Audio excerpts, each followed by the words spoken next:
What's going on, guys? Today's video, we are going to be back on the 2014 Silverado. We're going to be repairing and replacing the rocker covers.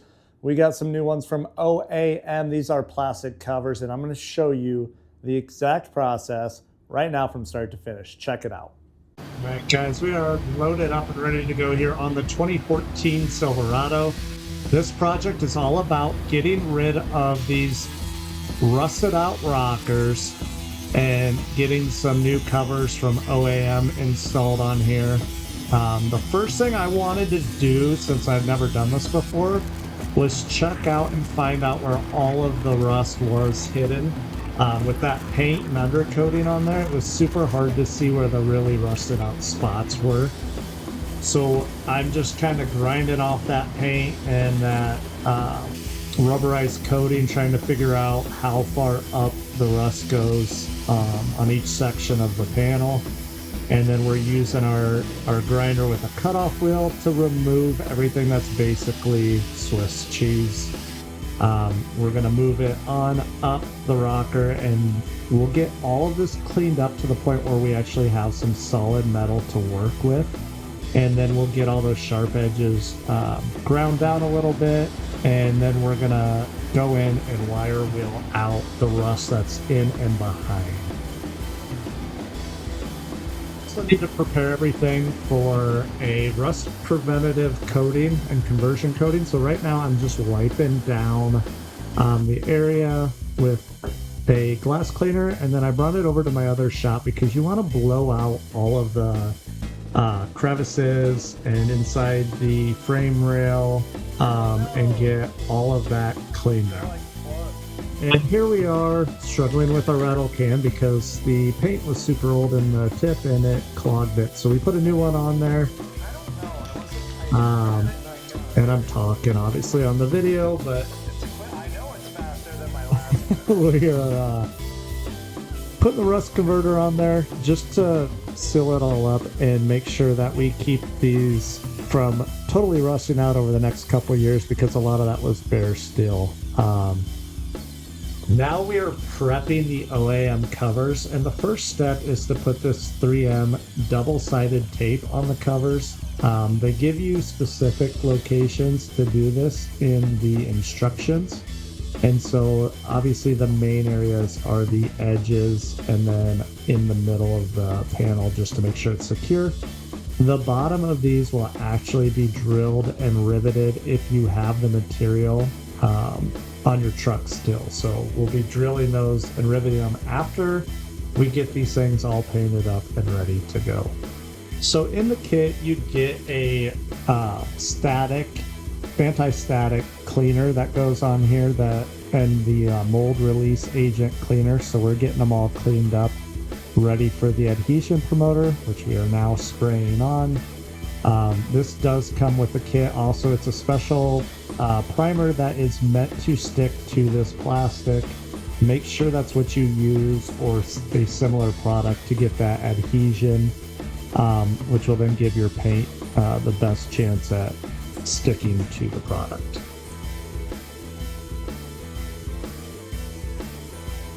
So like most aerosols, you're going to put down a light tack coat on these, and that's just going to give your next coat some good bite and adhesion for all the remaining coats. So we're going to go through, we're going to let this tack out before we hit it with a second coat, which actually did not take very long at all. We had these in primer fairly quick, and the primer, I will say, it did lay out super nice. The product that they use is actually really, really nice. I did have a couple little drips from the can, but other than that, it went on super smooth.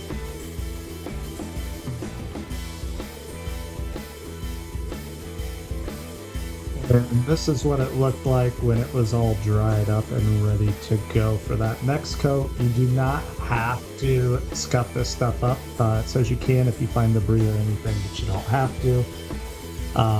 For the paint, we just went to O'Reilly's and picked up a couple quarts of their, I think it's Duplicolor, gloss black, and their clear coat. These are single stage paints. There's no hardener or anything like that. You can add a reducer.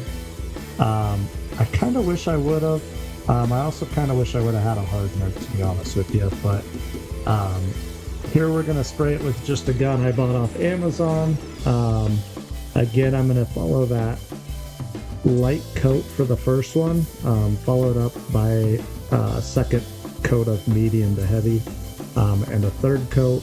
Now, I will say this gun sprayed like garbage. I was not happy with it. And the very last coat, I did bury it, just hoping that the paint would smooth out over time, which surprisingly, I was actually very happy it did.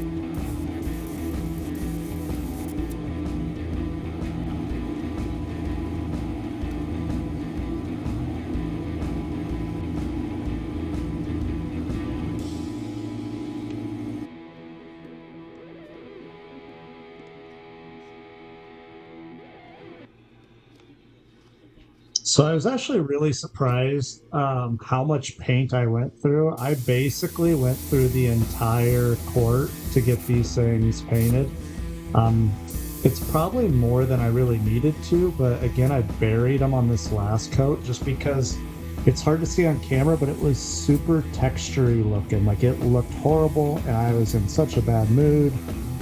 It kind of actually ruined my afternoon, to be honest with you, because I'm not new to painting, but man, this gun, I was just fighting the air settings and everything on it. I also wasn't at my shop, which has a really nice air dryer.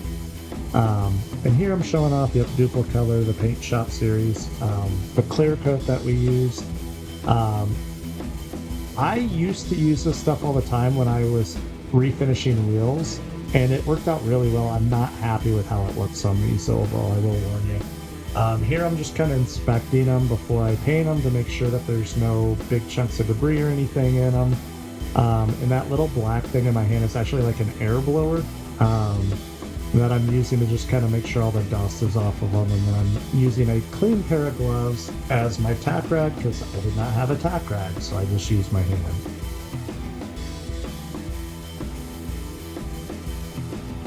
And now we're going to lay down the clear coat. So I kind of followed the same principle. We're going to do a light coat to start with, and then we're going to do medium to wet coats for 2 and 3. Again, I wasn't really happy with how this was laying down. My air settings that they recommended, I think it was around like 25 to 30 psi. It would like splatter, so I had to go to like 40 to 45 psi. I was on a 1.4 tip. And that still wasn't working well, and I don't do enough painting to really figure all this stuff out, but these are going on your rockers. They're going to be buried by your doors. I would like to put running boards on sooner or later, so you're really not going to see these that much. And if you want to go a cheaper, quicker route, only cheaper because you don't have to paint them, they have textured covers that just go right on the vehicle, so you would save all of this work. This took me about a half a day is all it really took, but I did have to let that first coat cure out for 24 hours. So this is the second day of painting, but a full 4 hours or so of actual labor time.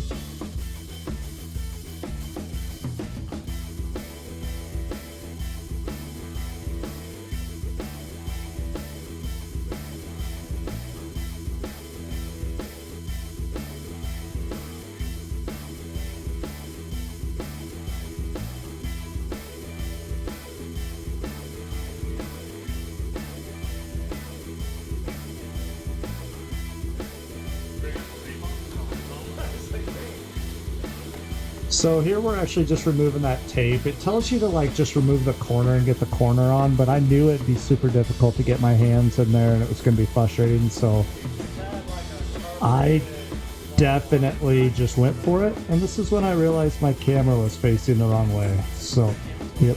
Well, I didn't realize it. Someone else did.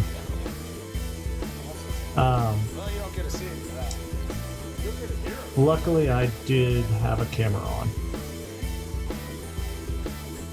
So that's this part. We're getting the rest of the tape off. You do insert these into the edge of the fender, which is kind of nice because it tucks in there. So that's funny. It's weird to hear yourself talk while you're doing a voiceover. So you miss most of it, but basically you get that front corner in and then you work your way back, making sure that your rocker is all the way into that pinch weld. And then to hold the top on top of the tape, you also use this weather seal. So you put all that back, you put on your trim, and then you kind of just bolt the vehicle back together. You got to remove a couple bolts in the fender to give it some wiggle room to tuck in the cover, and that's about it. Once we had that done, we were ready to rivet in the bottom. They do give you all the rivets, but you'll obviously need to get a drill bit. We have a riveter gun because we've done a lot of projects in our shop that require it. But yeah, it's super simple. They don't tell you where to put them, but we just kind of spaced them out every 8 inches or so, and then just popped them in. I would suggest while you're under there putting a little black paint on them, because when you're standing up afterwards, you can actually see them. So definitely paint them. And here's the view down the side. So as you can see, the paint doesn't look that bad. It does have a little pinholing in it from outgassing, but overall these came out really good. I got to put on that front trim piece, but other than that, very happy with it. No more rust. It's uniform. The only thing you can see is that one seam, and that's not so bad.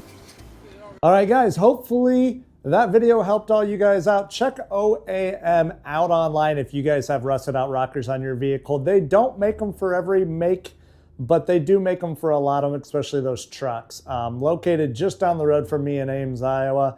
Good group of guys to work with. The product went on really easy and really nice. It also painted and prepped really good.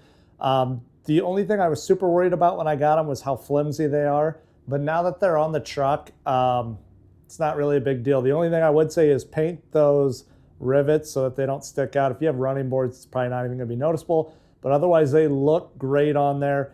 Obviously, no, they're not a structural part of the vehicle, but the inner rockers, those all looked good to me. So I was more about the aesthetics this time. Next project on that truck will be seat covers that we ordered in. Stay tuned. Make sure to subscribe, hit that like, hit the bell for notifications. Tons of random videos coming up with cars. We still got the S10 project. We've got my basement I'm working on. All kinds of Master of None stuff going on. Check it out. We'll catch you guys on the next one.